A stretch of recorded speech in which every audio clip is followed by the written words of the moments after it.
హృదయపూర్వకంగా వందనాలు తెలియపరుస్తున్నాం. దేవుడు అందరినీ దీవించునుగాక. హల్లెలూయా. పరిశుద్ధమైన గ్రంథములో నుంచి ఈరోజు మొదలుకొని కీర్తనల గ్రంథం మొదటి అధ్యాయం నుంచి ఒక్కొక్క లైను మనం ధ్యానం చేయడానికి ప్రభు చూపిన కృపను బట్టి అందరూ దేవునికి స్తోత్రం చెబుదాం. హల్లెలూయా. దేవుని మహాకృప మనందరికీ ఎల్లప్పుడూ తోడుగా ఉంటూ ఈ కీర్తన గ్రంథం మొదటి అధ్యాయం మొదలుకొని చివరి అధ్యాయం వరకు మనందరము కూడా మరింతగా దేవుళ్ళలో బలపడేట్టుగా దేవుడు అందరినీ దీవించునుగాక. రాసుకునేవారు దయచేసి రాసుకోండి. నేను మరలా మిమ్మల్ని అడిగినప్పుడు నాకు చెప్పాలి. మీరు అందరూ కూడా దయచేసి గమనించండి. మొదటి వచనం చదువుకుందాం. కీర్తనల గ్రంథము మొదటి అధ్యాయము మొదటి వచనంలో మొదటి లైన్ చదవండి. దుష్టుల ఆలోచన చొప్పున నడవకూడదు. అందరం చెప్పండి మాట. దుష్టుల ఆలోచన చొప్పున నడవకూడదు. మనం ఈ ఒక్క లైన్ బట్టి ఈ రాత్రి దేవుని వాక్యం వినబోతున్నాం. కృపగల దేవుని ఆత్మలందరికీ కూడా సహాయం చేయనుగాక. జాగ్రత్తగా విందాం దేవుని బిడ్డలారా. అన్ని పుస్తకాల కంటే బైబిల్ గ్రంథంలో 66 పుస్తకాలు ఉంటాయి. చెప్పండి, ఎన్ని పుస్తకాలు ఉంటాయి చెప్పండి? 66. పాత నిబంధనలు ఎన్ని పుస్తకాలు ఉంటాయి చెప్పాలి? ఓల్డ్ టెస్టిమెంట్లో పాత నిబంధనలో ఎన్ని పుస్తకాలు ఉంటాయి? వెరీ గుడ్, 39 పుస్తకాలు ఉంటాయి. న్యూ టెస్టిమెంట్లో 27. మొత్తం ఎంత? 66 పుస్తకాలు కలిపితే ఒక దైవ గ్రంథం అయింది. అందరూ స్తోత్రం చేద్దాం అందరం కూడా. అయితే అన్ని గ్రంథాలు అన్ని పుస్తకాల కంటే ఎక్కువ అధ్యాయాలు కలిగిన పుస్తకం ఏది? ఎన్ని అధ్యాయాలు? కీర్తన గ్రంథంలో 150 అధ్యాయాలు ఉంటాయి. ఏం చెప్పండి? 150. ఓకే. ఈ అధ్యాయాలన్నిటిలో కూడా అన్ని పుస్తకాల్లో అన్ని అధ్యాయాలతో చూస్తే పోల్చుకుంటే ఏ అధ్యాయము ఏ గ్రంథంలో ఏ పుస్తకంలో ఎక్కువ వచనాలు ఉంటాయి? వచనములు. కీర్తనల గ్రంథం 119వ అధ్యాయంలో ఎన్ని వచనాలు చెప్పండి? ఎన్ని వచనాలు? 176 వచనాలు. చూడండి అక్కడ 176 వచనాలు ఉన్నాయి. ఎంత? 176 వచనాలు. ఓకే. ఇంకొక ప్రశ్న, అన్నిటికంటే చిన్న పుస్తకం ఏది? చిన్న అధ్యాయం పుస్తకంలో చిన్న అధ్యాయం. మీరు పప్పులు కాలేస్తున్నారు. అందు దేవుని స్తోత్రం చేద్దామా? 117వ అధ్యాయం చూడండి. 117వ అధ్యాయం 117వ అధ్యాయం అన్నాను, అధ్యాయం చెప్పాను. 117వ అధ్యాయం చూడండి. ఎన్ని ఉన్నాయి అక్కడ? ఎన్ని ఉన్నాయి? 2 వచనాలు కనిపిస్తాయి. హల్లెలూయా. సో అన్నిటికంటే చిన్న అధ్యాయం ఏంటంటే 117వ అధ్యాయం. పెద్ద అధ్యాయం ఏంటి? మొత్తం అంత పుస్తకాలు చూస్తేనే 119 వికెట్. ఎన్ని వచనాలు? 176 వచనాలు. అయితే మీరందరూ కూడా గమనించండి. మీరందరూ ఒకసారి అనుకోండి. మీరు ఒక ఎండిపోయిన లేదా ఒక ఎడారి ప్రాంతంలో ఉన్నారనుకోండి, ఒక కష్టకాలంలో ఉన్నారనుకోండి, ఒక శ్రమ దినాల్లో ఉన్నారనుకోండి. మీకు నేను ఒక 4 పుస్తకాలు ఇస్తాను. ఒకటి అపోస్తలుల కార్యం, మరొకటి పత్రికలో నుంచి కొలసీ పత్రిక, ఇంకొకటి రోమపత్రిక ఇచ్చాను, ఇంకొకటి కీర్తన గ్రంథం ఇచ్చాం. ఈ 4గిట్లో మీరేం చదువుతారు? పత్రికలు చదువుతారా లేదా కీర్తన గ్రంథం చదువుతారా? మీకు విషయం చెప్పనా? కష్టములో ఉన్న, సంతోషములో ఉన్న, ఒంటరిగా ఉన్న, కన్నీళ్ళతో ఉన్నా, నాకెవరు సహాయం చేస్తారు ప్రభువా అనుకున్నా, మనం ఎక్కడికి వెళ్ళినా ఆపదలు ఎదురవుతున్నా చదవాల్సిన గ్రంథము కీర్తన గ్రంథం మాత్రమే. గట్టిగా చెప్పలు కూడా ప్రభు నామని కనిపించుకుందాం. హల్లెలూయా. ఎందుకంటే మిగతా అన్ని పుస్తకాలు, మిగతా అన్ని గ్రంథాలు ఎంత ప్రాముఖ్యమో, అధ్యాయాలన్నీ కూడా, మిగతా అన్ని పత్రికలు ఎంత ప్రాముఖ్యమో, ఒక కీర్తన గ్రంథం చదివితే ప్రభుని ఎంత గణపరచగలమో అంత గణపరచవచ్చు. అందరూ స్తోత్రం చెప్పండి దగ్గరగా. ఒంటరిగా ఉన్నప్పుడు ఓదార్పు మరి ప్రభు ఎవరిస్తా మనకి? ప్రభు తప్పకుండా ఇస్తాడు. అలా మనం తీసుకుంటే వెళితే నా వెలుగు, నా రక్షణకర్త నీవే అని ధ్యానిస్తాడు భక్తుడైన దావీదు గారు. ఎలా ప్రార్థించాలో ఒంటరిగా ఉన్నప్పుడు శ్రమలో మనం ఎలా దేవుడు తోడుగా ఉండేలాగా ఆ అధ్యాయం చదువుకోవాలో ప్రతిదరు కూడా దేవుడు మనకు ముందుగా రాయించి ఉంచారు. ప్రభుకి స్తోత్రం చెప్పండి బిగ్గరగా. అలాంటి కీర్తన గ్రంథం చదవడం, దాన్ని ధ్యానించడం, దాన్ని చెప్పే కృప నాకు దేవుడు ఇవ్వడం నేను చాలా సంతోషపడుతున్నాను. అందులో ప్రభుకి స్తోత్రం కలిగి ఉండగాక. హల్లెలూయా. ఈ మొదటి అధ్యాయంలో మీరు గమనిస్తామని దేవుని పెట్టారా, ఈ గ్రంథముకున్న పేరేంటి? కీర్తనల గ్రంథం అని. దీని హిబ్రూ భాషలో దానికున్న పదానికి అర్థం ఏంటంటే స్తుతుల గ్రంథం. చెప్పండి ఏంటది? స్తుతుల గ్రంథము ఏదైనా ఉందంటే ఇదే. ఆరాధన గీతముల సమూహం కలిపితే స్తుతుల గ్రంథం ఇది. దీన్ని ఇంకో రకంగా చెప్పాలంటే సంకీర్తన గ్రంథం అంటాం. ఏమంటాం దీన్ని? సంకీర్తన గ్రంథం. ఈ అధ్యాయం నుంచి మనం చదువుదాం. మొదటి నుంచి చదువుకుందాం. దుష్టుల ఆలోచన చెప్పున నడవకూడదు.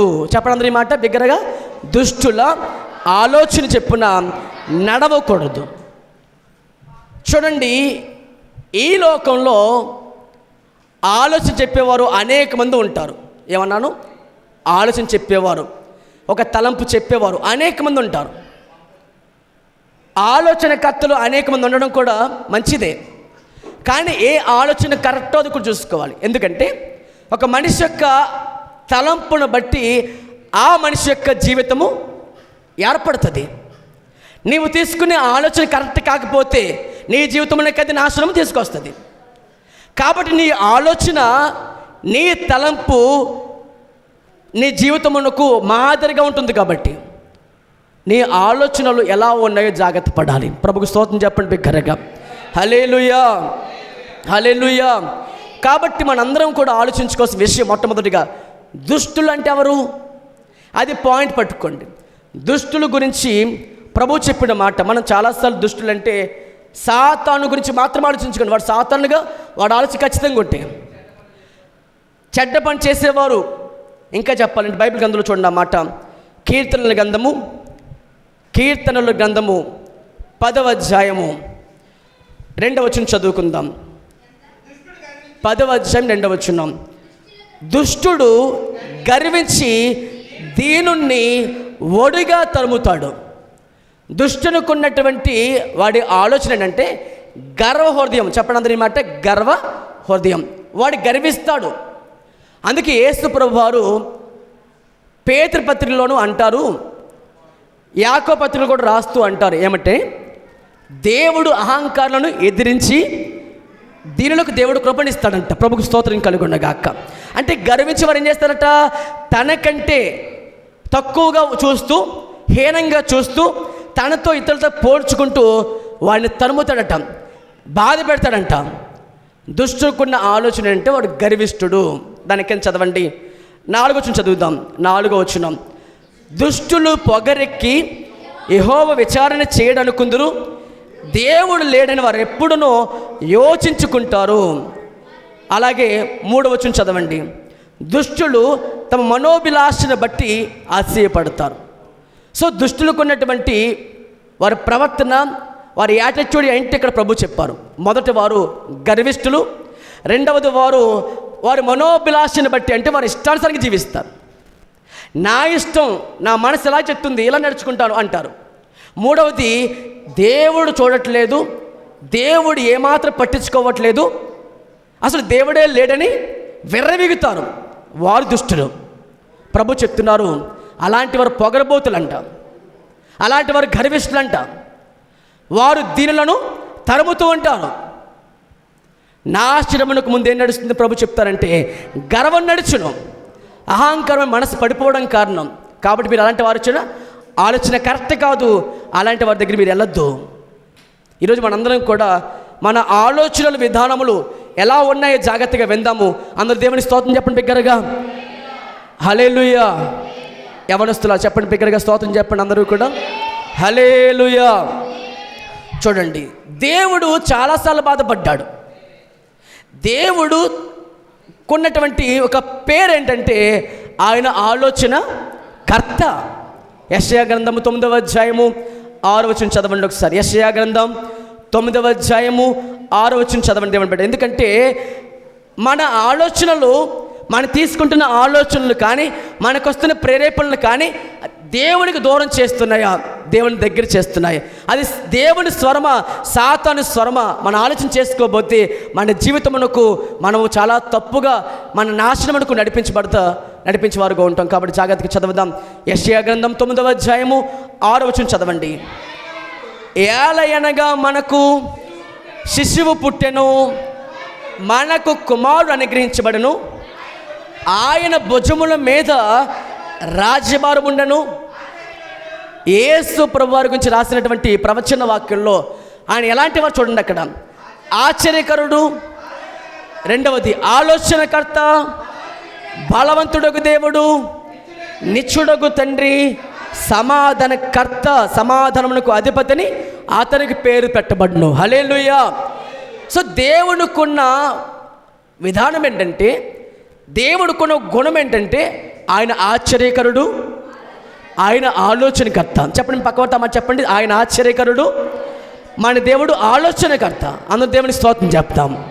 ఇప్పుడు దేవుడు ఏమంటున్నారంటే, మీరు నన్ను అనుసరించండి, నా ఆత్మను అనుసరించండి. యెహోవా ఆత్మ మనందరికీ వివేచన అనుగ్రహించే ఆత్మ, తెలివిని పుట్టించే ఆత్మ, బుద్ధిని వివేచన అనుగ్రహించే ఆత్మ. ఆత్మ మీకు ఆలోచన చెప్తారు. హల్లెలూయా. ఇప్పుడు నువ్వు ఏ ఆలోచన తీసుకుంటున్నావు?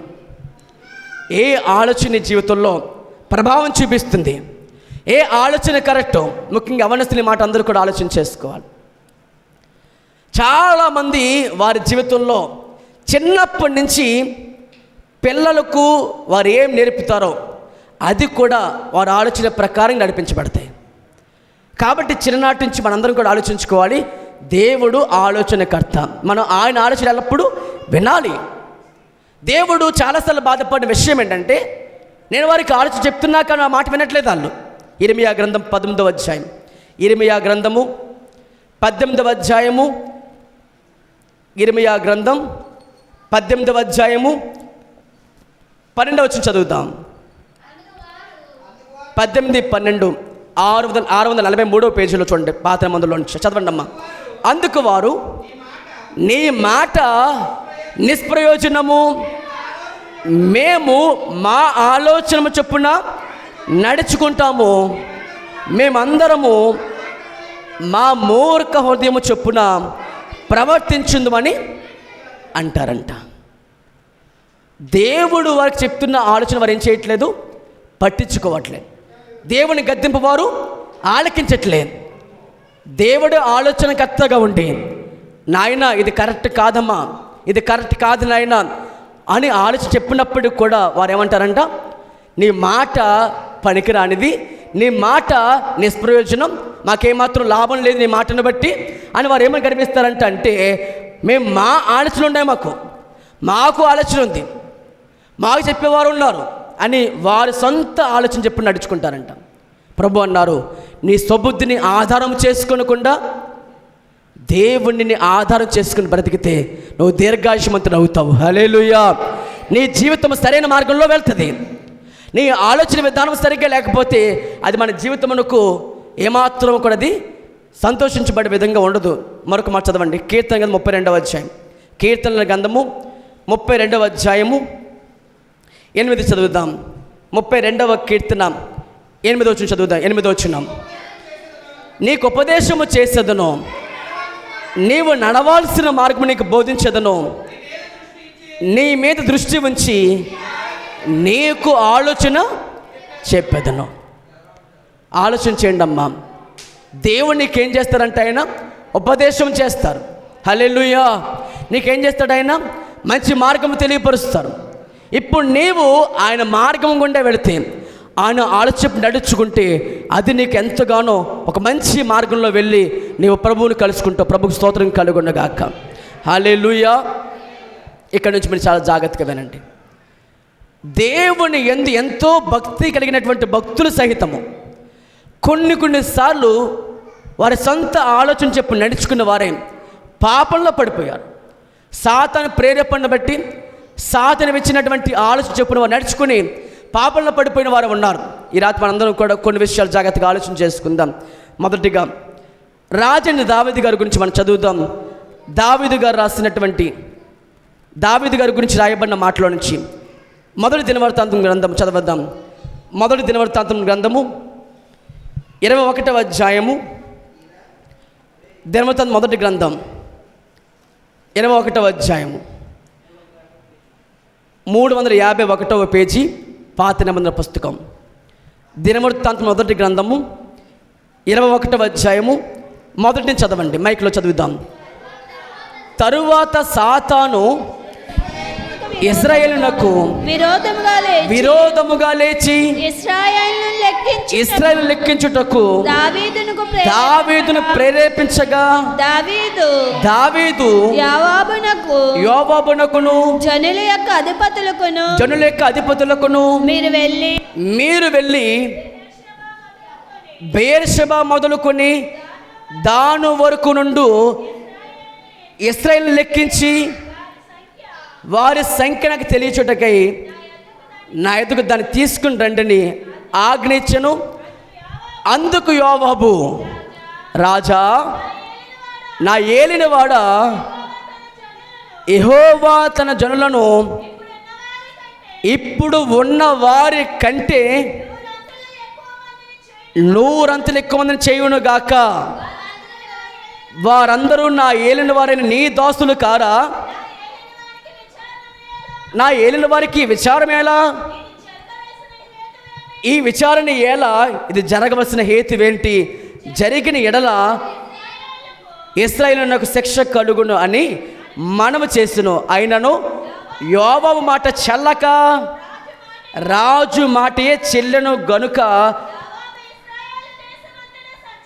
సంచరించి తిరిగి యెరూషలేమునకు వచ్చి జనుల సంఖ్య దావీదునకు అప్పగించాను. చాలండి.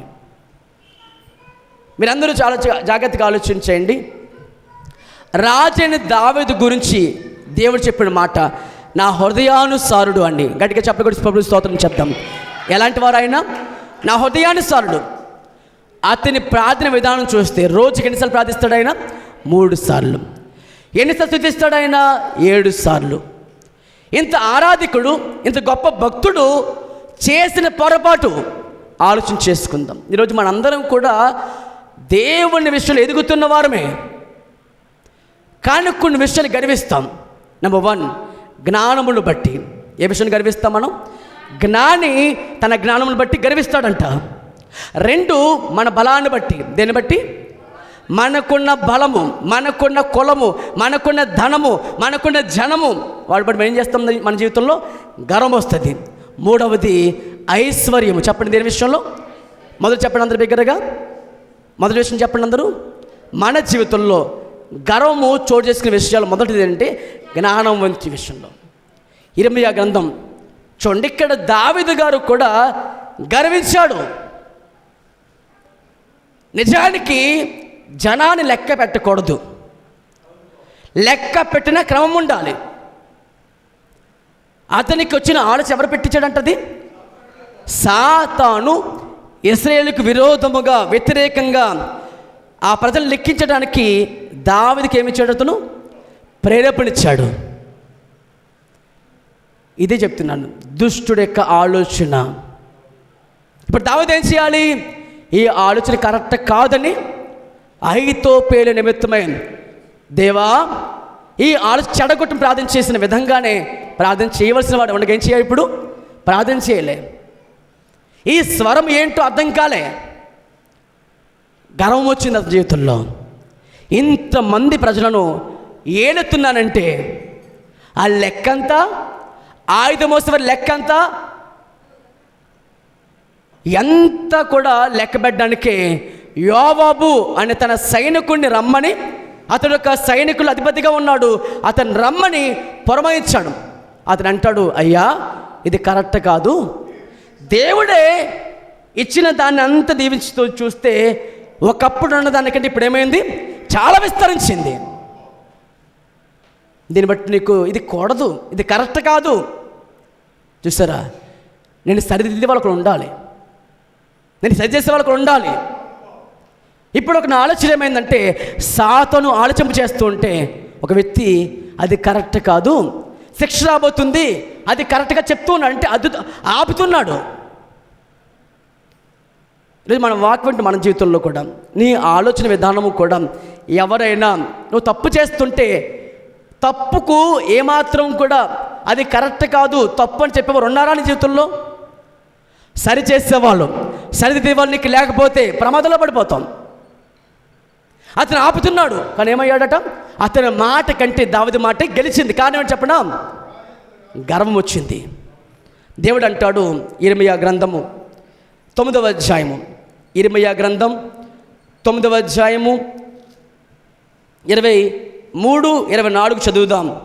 ఇర్మీయా గ్రంథం 9వ అధ్యాయము 23, 24 వచనాలు. యెహోవా ఇలా సెలవిస్తున్నారు, జ్ఞాని తన జ్ఞానం బట్టి, శూరుడు తన శౌర్యమును బట్టి అతిశయించకూడదు. ఐశ్వర్యవంతుడు తన ఐశ్వర్యం బట్టి అతిశయించకూడదు. అతిశయించువాడు భూమి మీద కృప చూపుచు నీతి న్యాయములు జరిగిస్తున్న యెహోవాను నేనే అని గ్రహించి నన్ను పరిశీలనగా తెలుసుకుంటూ బట్టి అతిశయించవలను. అట్టి వారిలో నేను ఆనందించేవాడునని యెహోవా సెలవిస్తున్నారు. గట్టిగా చెప్పడం ప్రభు నామాన్ని కనపరుచుకుంటాం. హల్లెలూయా. ఆలోచించండి. జ్ఞానాన్ని బట్టి చెప్పడం దీని మాట, అమ్మ చెప్పండి దీని మాట. మనకున్న చదువును బట్టో, మనకున్న సంపద బట్టో, మనకున్న జ్ఞానాన్ని బట్టో మరేం చేయకూడదు? గర్వం రాకూడదు. నేను ఈ రోజున సంపాదించుకున్నానంటేనండి ఏమంటారు చాలామంది? నేను చాలా కష్టపడ్డానంటారు చాలామంది. చెమట వచ్చినంటారు చాలామంది. ఇప్పుడు దేవుడు రావాల్సిన ఘనత ఏమైంది? ఇప్పుడు నీకు దేవుడు ఆరోగ్యం ఇవ్వకపోతే, కృప చూపించకపోతే ఈరోజు నువ్వు సజీవులకు ఉండగలమా? కాపాడబడగలమా? మనం ఏ విషయంలో ఏం చేయకూడదు? నీకు గర్వం రాకూడదు. దుష్టుడు ఏమంటాడంటే, ఇప్పుడు నువ్వు ఆరోగ్యంగా ఉన్నావంటే మందులు వేసుకున్నావు కాబట్టే కదా, మంచి డాక్టర్ని పట్టుకున్నందుకే కదా అని మాట్లాడతాడు. నీకెంత బలం ఉందంటే నీ వెనక చూడు, ఎంత జనం ఉన్నారో, ఎంత బలం ఉందో చూడు, ఎంత ధనం ఉందో చూడు అని వాడు విరవేగలు చేస్తాడు. కానీ ఒక మాట గుర్తుపెట్టుకోవాలి, నాకున్న జ్ఞానాన్ని బట్టి కానీ, నాకున్న ధనాన్ని బట్టి కానీ, నాకున్నటువంటి శౌర్యం బట్టి, బలం బట్టి కానీ నేనేం చేయకూడదు? గర్వించకూడదు. దేని వల్ల నేను గర్వించాలంటే నా దేవుడు నాపై కృప చూపించాడు. హల్లెలూయా. కృప చూపండి దేవుని మనందరం చెప్పినప్పుడు ఎల్లప్పుడూ కూడా నేను ఏమై ఉన్నా సమస్తము ఆయన కృప వల్ల ఉన్నాను. హల్లెలూయా. ప్రయాసపడింది నేను కాదు. చూడండి అన్నమాట. 2వ కొరింథీ పత్రిక భక్తులైన పౌలు గారు ఏమన్నారు చూడండి. మనం కూడా మాట చెప్పగలగాలి. మన జీవితంలో ఎప్పుడు మనం అస్యించకూడదు, గర్వించకూడదు. 2వ కొరింథీ పత్రిక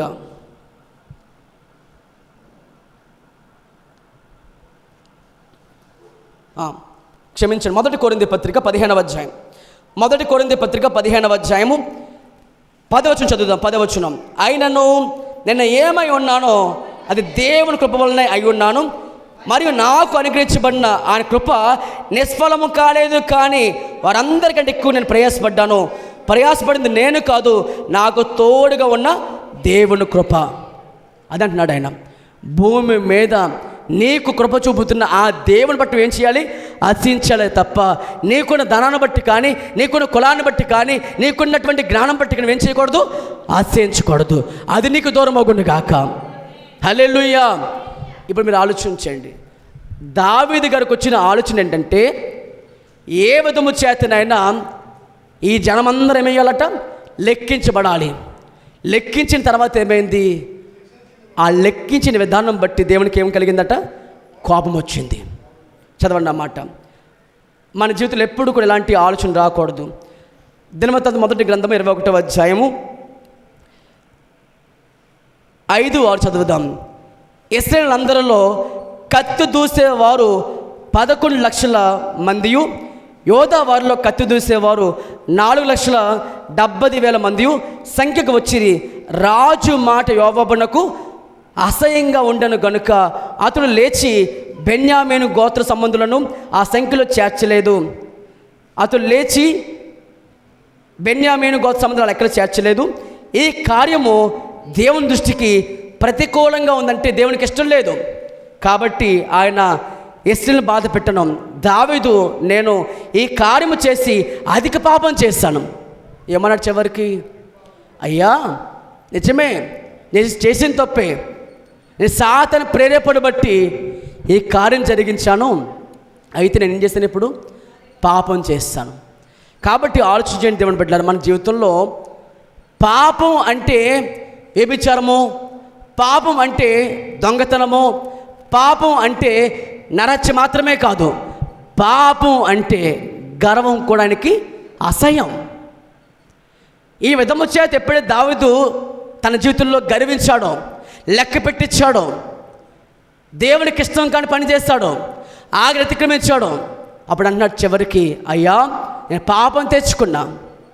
అక్కడ 3 శిక్షలు వినబడతాయి.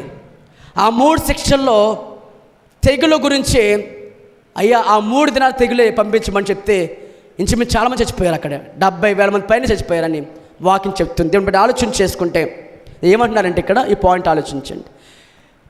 దావీదును సరిదిద్దే ప్రయత్నంలో యోబు ఎంత ప్రయత్నపడ్డాడో, మన జీవితంలో కూడా దేవుడు కూడా కొన్నిసార్లు నువ్వు పడిపోతున్న సమయంలో నేను లేపడానికి కూడా, నేను నిలబెట్టడానికి కూడా కొంతమంది సహాయకర్తలను, ఆలోచకర్తని దగ్గర పంపిస్తున్నాడు.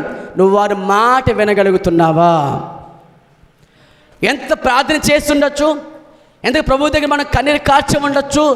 అయితే మన జీవితంలో కొన్నిసార్లు తప్పిదమునకు నువ్వు అప్పగించబడుతున్నప్పుడు, నువ్వు పాపంలో పడిపోతున్నప్పుడు ఇది కరెక్ట్ కాదు అని చెప్పేవారు ఎవరైనా ఉన్నారు నీ జీవితంలో? వారు సంపాదించుకున్నావా నీ జీవితంలో? మీరు గమనించండి, ఇక్కడ యోబాబు అడ్డగించాడు ఆ పని కూడదని, కానీ మాట లెక్క చేయలేదు దావీదు గారు.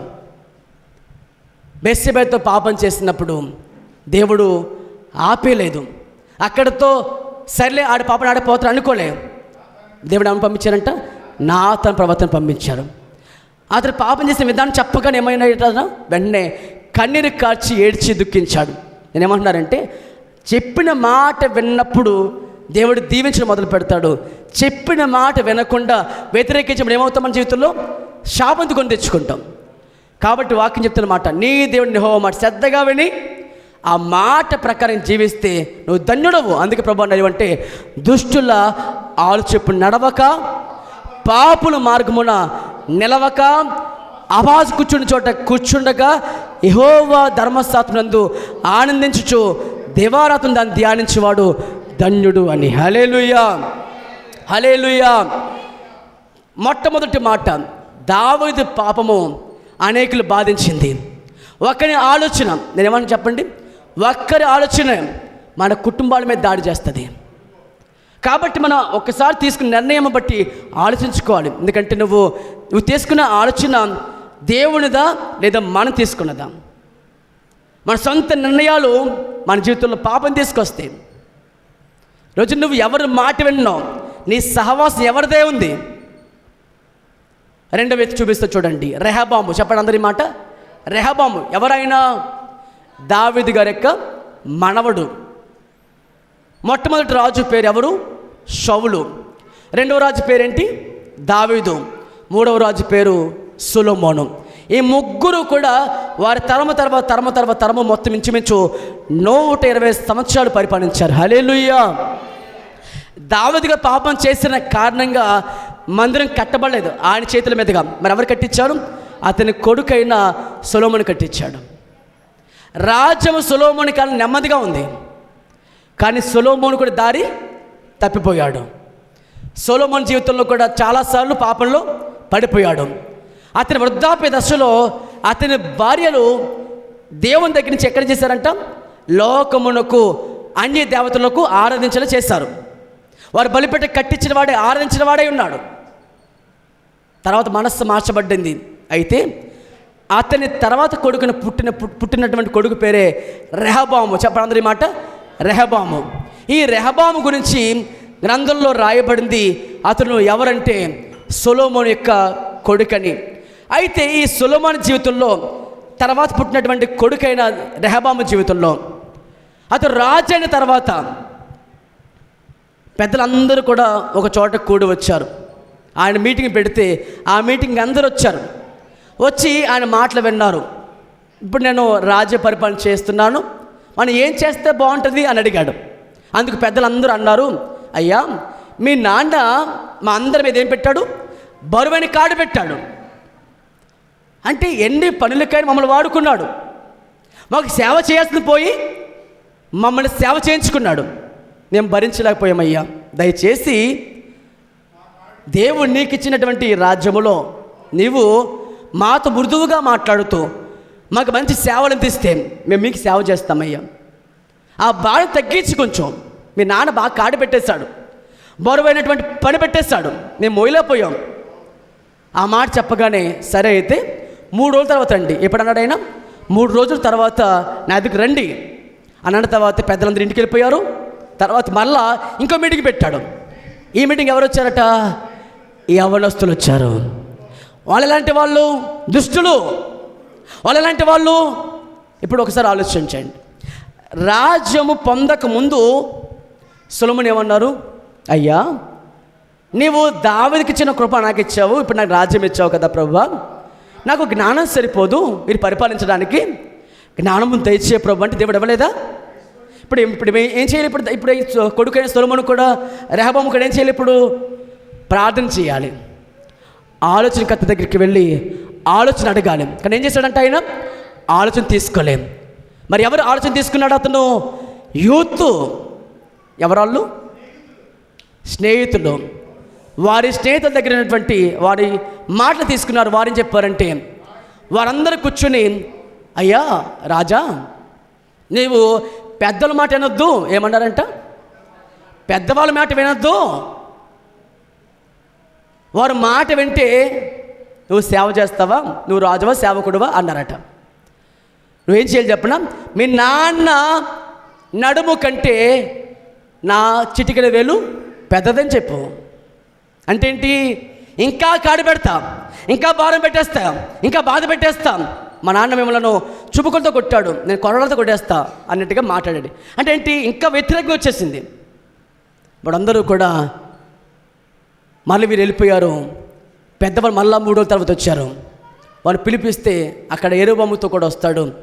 అందరు చెప్పిన మాట, మా నాన్న పెట్టిన భారము కంటే ఇంకా భారం పెట్టేస్తాను బాధ పెట్టాడు. ఆ మాటకి ఏమైపోయింది చెప్పనా? రాజ్యము 2 ముక్కలైపోయింది. ఎదురు తిరిగారు, వాళ్ళు వ్యతిరేకించారు. మీ నాన్న తప్పు చేస్తే మేము భారం మోయలేకపోయా కదా, పోలే నువ్వు రాజు అయ్యావు, మీ సలహా ఇచ్చాము, మా మాట లేదు నువ్వు, సరే మీ మాట మీరు చేసుకోండి, మాకు రాజుగా యెరొబోము ఉంటాడు, మీ రాజు నువ్వు రాజుగా ఉండు అన్నాడు. 10 గోత్రములేమో ఒక పక్కకి వెళ్ళిపోయారు, 2 గోత్రం మాత్రమే రెహబాము పరిపాలించాడు. ఒక విషయం చెప్పనా? తీసుకునే ఆలోచనలో వారు పెద్దవారైనా చూడండి, దేవుని మాట చెప్తున్నారా, లోక సంబంధంగా చెప్తున్నారా? మీ వ్యాపార విషయంలో కానీ, మీ ఆర్థిక సంబంధ విషయంలో కానీ, మీ ఆత్మీయ జీవిత విషయంలో కానీ గుర్తుపెట్టుకోండి, చెప్పిన ఆలోచన బట్టి మీరు ఇప్పుడు కూడా గమనించండి. కాబట్టి కొన్నిసార్లు మీరు నష్టపోయారు. ఎవరు ఆలోచన బట్టి? లోకస్తుల మాటలు బట్టి, వారు ఆలోచన బట్టి మీరు ఏం చేశారు? నష్టపోయారు. దేవుడి ఆలోచన మిమ్మల్ని ఎప్పుడు కూడా నష్టపరిచేది కాదు, మిమ్మల్ని అంతకు దీవించేదిగా ఉంటుంది. హల్లెలూయా. కాబట్టి ఆలోచన చేసుకుని దేవుడు బిడ్డరా, ఎప్పుడైతే రెహబాము ఆ యవనస్తుల మాట విన్నాడో రాజ్యం ఏమైపోయిందంట? 2గా చీలిపోయింది. ఈరోజు కుటుంబాల్లో కానీ, లేదా సంఘములో కానీ, లేదా జీవిత సమాజంలో కానీ ఇద్దరు మధ్య ఎందుకు గొడవ వస్తే చెప్పండి? వాడి ఆలోచన కరెక్ట్ కాకపోతే, మీరు వాళ్ళ ఆలోచన చేరకపోతే, ఖచ్చితంగా సంబంధాలు తెగిపోతాయి. బైబిల్లో మాట చూడండి, మీకు అర్థమవడం చెప్తాను. ఈ రెహబాము ఎలాగైతే కుటుంబాన్ని లేదా అక్కడ ఉన్నటువంటి రాజ్యం కోల్పోయి 2 గోత్రపై రాజ్యంగా విడిపోయి ఉన్నాడో, ఈరోజు మన జీవితంలో కూడా నువ్వు తీసుకున్న ఆలోచన దుష్టులదైతే తప్పకుండా ఏమవుతుందట? అది నాశనం నడుపుతుంది. మరి రోజు యవనస్తులను ఆలోచన చేసుకుందాం. యవన బిడ్డలుగా ఈరోజు చాలామంది గమనించండి. కావాలితే రాజమండ్రిలో ఈ మధ్యకాలం జరిగిన సంఘటన, 2 యవనస్తులు కార్పి వచ్చారు. వాళ్ళు అక్కడ డాక్టర్ చదువుతున్నటువంటి ఒక ఆమె ఆ రాజమండ్రి థియేటర్ దగ్గరికి వచ్చి ఇంటికి వెళ్ళిపోతున్న సమయం ఇంచుమించు 6 ఎంత అవుతుందంట. 2 త్రాగుబోతులు ఉన్నారు ఆ కారులో. ఏం చేశారు వాళ్ళు? చెప్పాలి, గుద్ది తలెక్కిచ్చి చంపేశారు. మీకు అర్థమవుతుందా? ఆలోచన ఒకరిది, ఇద్దరిది ఏకమైంది. 2 ఆలోచన కరెక్ట్గా లేకపోతే ఒక ప్రాణం పోతుంది. నీ ఆలోచన ఎలా ఉందో గమనించుకోవాలి. అందుకని అంటాను, ముఖ్యంగా యవనస్తులు, మీరు స్కూల్లో ఉన్నా, కాలేజీలో ఉన్నా, మేము ప్రేరేపిస్తారు. కొంతమంది కాలేజ్ బంకుట్టి వెళ్దామంటారు. ఇప్పుడు 10th క్లాస్ వరకు ఎలాగ స్కూల్ చదివాం కదా, ఇప్పుడు ఇంటర్మీడియట్కి వచ్చాం. మనం చక్కగా ఎంజాయ్ చేద్దాం. సినిమాలు చూడట్లేదట్టి, బంక్ కొట్టేస్తుంటే బ్యాగ్ బయట పడేసుకొని మనం గోడ దూకేసి వెళ్ళిపోవడం కదా చూసి. మీకు గమనించి ఇంకో మాట చెప్తాను. ఈ మధ్యకాలంలో పేరు పైకి ఎత్తకూడదు కానీ ఒక కాలేజ్ ఉంది. ఆ కాలేజీలో 3 అబ్బాయిలు ఏం చేశారంటే బంక్ కొట్టి బయటికి వెళ్ళిపోయారు. బంక్ కొట్టడం అంటే ఎవరికి తెలియకుండా ఆ సాల కలుగొప్పేసి ఏదో కాలేజీ ఉన్నట్టుగా ఉండి బయటికి వెళ్ళిపోయారు వాళ్ళు ఒక బండి మీద. అయితే బండిపై ప్రయాణం చేస్తే ఏమైందంటే, బండిపై వెళుతూ సడన్గా ఈ లారీ వచ్చేస్తున్న శబ్దానికి వారు తట్టుకోలేక ఏమయ్యారంటే, మొదలు బండి నడిపేవాడు భయిస్తుడు, వాడు బండి సరిగ్గా నడపలేదు, వాడు ముందు దూకేస్తే వెనకలున్న ఇద్దరు చచ్చిపోయారు. లారీ ఎక్కేస్తున్న వాళ్ళ మీద. తల్లిదండ్రులకు చెప్పకుండా బంక్ కొడితే ఏమైంది, సారి కళ్ళకప్పుడితే ఏమైపోయింది, ఇప్పుడు నిండు ప్రాణాలు కోల్పోయారు. ఇప్పుడు బండి నడిపి ఒకడు మాత్రం బతికాడు. ఇప్పుడు అతను అడుగుతారు లేదా? ఏమంటున్నారంటే, ఒక్కడి ఆలోచన ఎలా ఉంటుందంటే, వారి జీవితం పాడు చేసుకుంటారు, లేకపోతే ఎదుటి వారి జీవితం పాడు చేసుకుంటారు. ఈ సినిమాలు వచ్చిన తర్వాత, ఈ సోషల్ మీడియా వచ్చిన తర్వాత, సెల్ ఫోన్ వచ్చిన తర్వాత మనిషి ఆలోచన ఎలా మారిపోతున్నాయంటే, ఆఖరికి కన్న తల్లిని కూడా చంపేస్తున్నారు. ఒక చోట మీరు జరిగింది చూసారా? వాడి టీవీ రిమోట్ ఇవ్వలేదు. ఏమివ్వలేదు? రిమోట్ ఇవ్వని కారణంగా అమ్మని చంపేస్తాడు. ఎందుకు వచ్చింది ఈ ఆలోచన? దుష్టుడు ప్రేరేపించాడు, వాడి ఆలోచన బట్టి నడిపించబడ్డాడు. నేను చెప్తున్నాను, సాతాను డైరెక్ట్గా ఆలోచన చేయలేడు. ఇక్కడ ఏం చేస్తాడు చెప్పండి? మనుషుల్లోకి వచ్చి ప్రేరేపిస్తూ ఉంటాడు. కాబట్టి ప్రతి యవ్వన బిడ్డలు కానీ ప్రతి ఒక్కరు ఆలోచించుకోవాలి. ఈ రోజున కట్టుకున్న బట్టలు కూడా అక్రమ సంబంధం పెట్టుకునే వారు ఏం చేస్తారు? ఇప్పుడు కుక్కలు పెట్టి చంపేస్తున్నారు, కుక్కలు పెట్టి ఉడికించేస్తున్నారు, డ్రమ్ములు పెట్టేస్తున్నారు. పెళ్లి చేసుకోవడానికి భయపడుతున్నారు చాలామంది రోజుల్లో. ఎలా వచ్చింది అంతని? దుష్టుని యొక్క ఆలోచన. హల్లెలూయా, హల్లెలూయా అని ప్రభువుకి స్తోత్రం చెబుదామా. కాబట్టి మీరు అలాంటి వారితో చేరవద్దు. యాకోబు గారు అంటారు, వృద్ధాప్యంలో ప్రవచిస్తూ అన్నాడు, తనకిచ్చినటువంటి బిడ్డలతో మాట్లాడుతూ అంటాడు, లేవి సిమియోనుతో. చూడండి అన్నమాట, ఆదికాండం 49వ అధ్యాయం ప్రవచిస్తూ అంటాడు. చూడండి 49వ అధ్యాయం ఆదికాండము 49వ అధ్యాయము 5-6 చదువుదాం. 5-6 49వ అధ్యాయం ఆదికాండము 5-6 వచనాలు. షిమ్యోను లేవి అనువారు సహోదరులు, వారి ఖడ్గములు బలాత్కారపు ఆయుధములు. నా ప్రాణమా, వారి ఆలోచనలో చేరవద్దు. నా ఘనమ సంగముతో కలుసుకొనొద్దు. వారు కోపం వచ్చి మనసుని చంపేస్తారు. చూడండి మాట, దుష్టులకు ఆలోచన ఎలా ఉంటుందంటే, మహా కోపిష్ట వాళ్ళు వారు అవసరమైతే వారు చచ్చిపోతారు, లేదా అవతలను చంపేస్తారు. ఆలోచన చేసుకుందాం. నీకు వచ్చినటువంటి ఆలోచన ఎలా ఉంటుందంటే, ఇక్కడ ఏమైంది చెప్పండి? యాకోబుకి ఇచ్చిన కుమార్తె దీనా అనే అమ్మాయి ఒక శేఖమని రాజుతో, ఆ రాజు ఈమెపై కన్ను వేశాడు. ఒంటరిగా ఉంది అమ్మాయి, స్నేహితులందరూ కూడా ఉన్నారని చూడడానికి వెళ్ళిందని. జస్ట్ అక్కడ ఒక రాజు ఉన్నాడు, ఆ రాజు అని పాడు చేశాడు. ఆ విషయం తెలుసుకున్న యాకోబు చాలా దుఃఖించాడు. అయితే షిమ్యోను లేవి అనే ఇద్దరు ఏం చేశారట, తన చెల్లికి అవమానం జరిగినందుకు వెంటనే కత్తులు పట్టుకెళ్ళి చంపేస్తారు. మీకు తెలుసు కదా విషయం. అయితే ఇప్పుడు ఏం చెప్తానంటే, యాకోబు అన్నారు, అలాంటి వారు చాలా కోపిస్తులు వాళ్ళు. అలాంటి వారు ఆలోచనలు ఏం చేయొద్దు, చేరవద్దు. వారు దుష్టులు. వారి సంఘములు మీరు ఏం చేయొద్దు, పాల్పొని పొందొద్దు. వారి సంఘం అంటే అర్థం ఏంటంటే, వారి సహవాసం వెళ్ళొద్దు.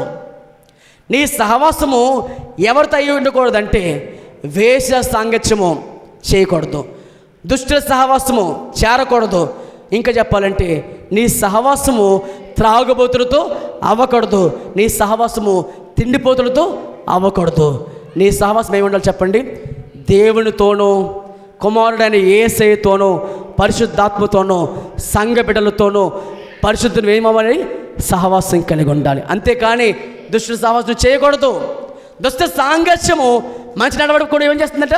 చెరిపేస్తుంది. చివరికి వాళ్ళు ఎలా ఉంటారని చూడడానికి మంచివారిగా కనిపిస్తారు.